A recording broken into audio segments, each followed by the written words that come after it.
Hello, good morning. Today I'm going to be talking about why I don't boondock as a full-time RVer. So I've been asked a couple times now about boondocking. Do I boondock? Why don't I boondock? So I wanted to make a little video talking about it. So I'm going to split this video up into 3 parts. The first part will be talking about why I don't boondock.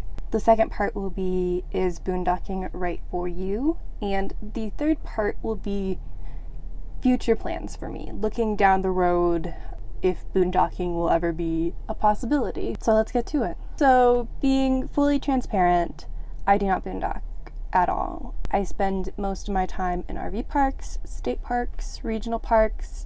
Basically, I like campgrounds. I like RV parks. I like places that give me power.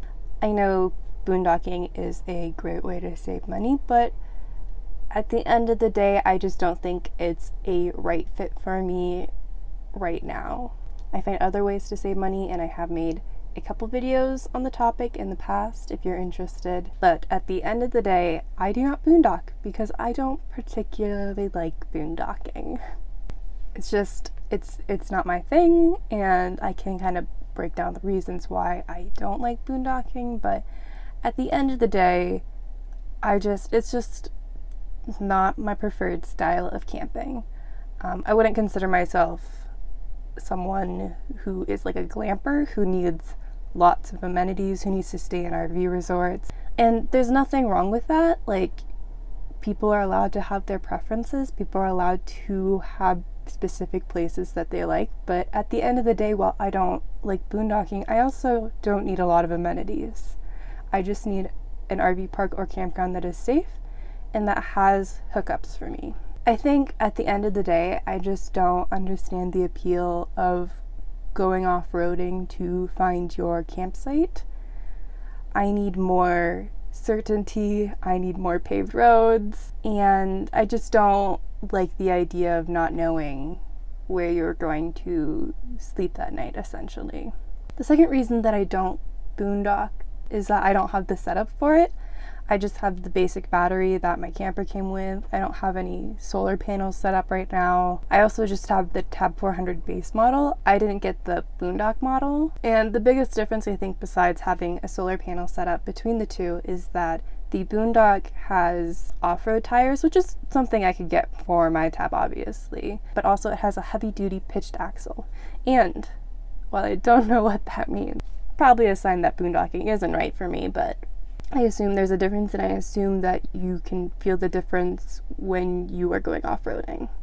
My truck is also only 2-wheel drive. Since there was a shortage of trucks and cars last year when I was buying, I just had to get one that was already ordered, and so I got what it came with, and that's fine. So the third reason that I don't boondock is that I don't feel particularly comfortable with boondocking, and this is past the uncertain scenarios. This is more the fact that I am a solo woman RVing.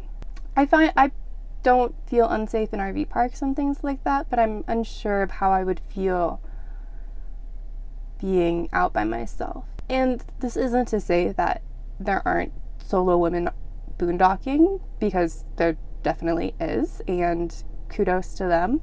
And I would love to hear more from them, but right now, it's not something that I feel 100% comfortable with, and it will be a hurdle for me if I ever do want to try boondocking. So yeah, that's honestly what it comes down to. Setup, I don't know if I would feel safe, and just the overall uncertainty of it that kind of turns me off of boondocking, I guess. I think these are all things that I can get used to or I can change, but as of right now, it's not something that I really have interest in, and that's okay. So moving on to our next topic of the video, is boondocking right for you? So I assume if you have this question, you might not have a lot of experience camping or RVing, or are just dipping your toe into it, or dipping your toe into full-time RV life. I know RVing can be intimidating when you are getting going, especially if you don't have any experience doing it as a child. I was lucky and I went camping with my parents when I was a kid, and so this is not a foreign experience to me, but if you're just getting started and you have a lot of questions and a lot of uncertainties, that's okay. And I think boondocking is definitely one of the more intimidating forms of RVing. So if you're just getting into it and are wondering, is boondocking right for me? I would definitely take it slow. Start in RV parks, start in campgrounds, and then work your way up. You can work your way towards getting the right setup, towards having the things that you need to go boondocking. So extra water, some kind of energy source, whether it is a generator or solar panels. But I think it is something you have to work your way up to if you are new to RVing. And kind of experimenting will help you figure out what kind of RV lifestyle you prefer. I do want to say, any RV lifestyle is okay. I know people like to shame other people who stay exclusively in RV parks, who talk about how close the sites are, who complain and make judgments, but like, listen up. It doesn't matter. People can do what they want. You can stay where you want. As long as you're happy, like, I think any kind of RVing is valid RVing, so you do you. And if boondocking is right for you, great.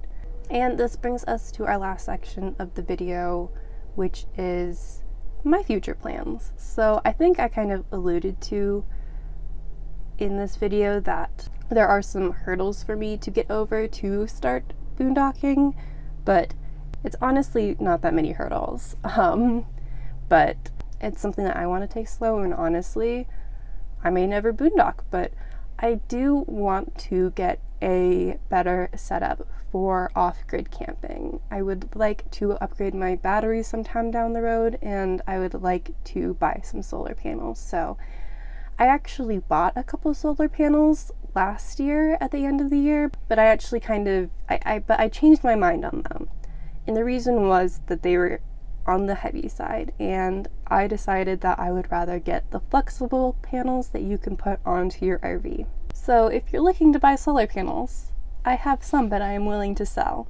So once I have a better setup, I think I would be more open to finding campgrounds that don't necessarily have hookups, which I have camped without hookups before in the past. Not in this camper, in my little camper, but it's definitely something that I am open to, because I think there are some really great campgrounds out there that I would like to try but don't have the proper setup for. So while boondocking isn't necessarily in my plans for the future, I definitely want to open myself up to different camping experiences and to different camping options.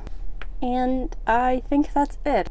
I know people feel strongly about boondocking, especially as full-time RVers, so feel free to share your opinions or your advice. I am definitely open to it. And I always love hearing about other people's RVing experiences.